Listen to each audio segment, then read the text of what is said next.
Jordan, thanks. Well, a little more than 24 hours after the first presidential debate of 2024, reactions from all across the nation have been pouring in.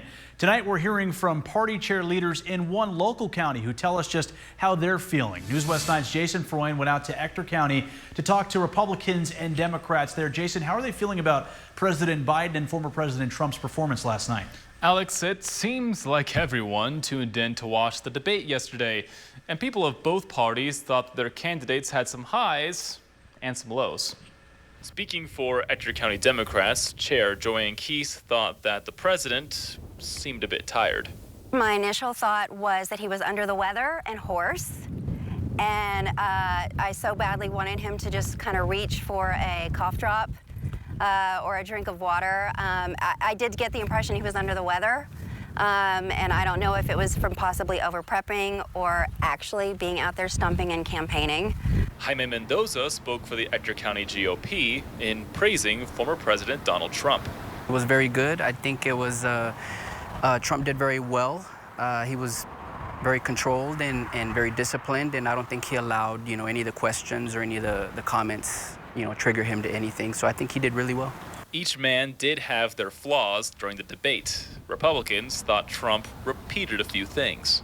Maybe just repeating himself on a few of the items, but I think he could have covered a few more other things, but that's fine. I mean, I think he did well on that for the most part. As for Keese's thoughts, she thought that Biden just didn't have the same cool factor that he had in 2020 when he first sparred with Trump.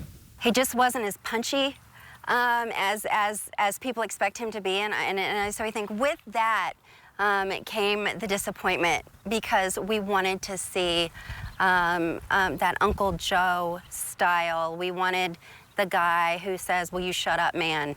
But both parties thought that their candidates had their own strengths.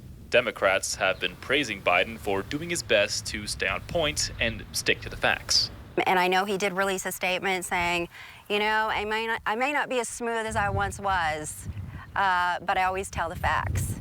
And so if you can focus on content and facts and get past maybe the style, then I think you'll find that it was a better debate than it's been given credit for.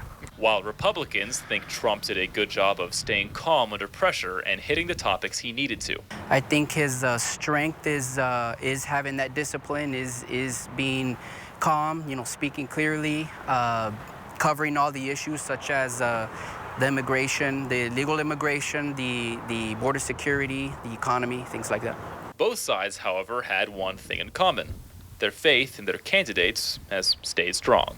We see support among black voters, among Hispanic voters, among women voters. We see increases on all different levels in all different states. So, I mean, I think he's doing very well. I think a lot of people feel very good. As Democrats, we don't need a debate to tell us what our core values are and who represents those values for us. And of course, it's Joe Biden. As for the next presidential debate, that won't be happening until September 10th.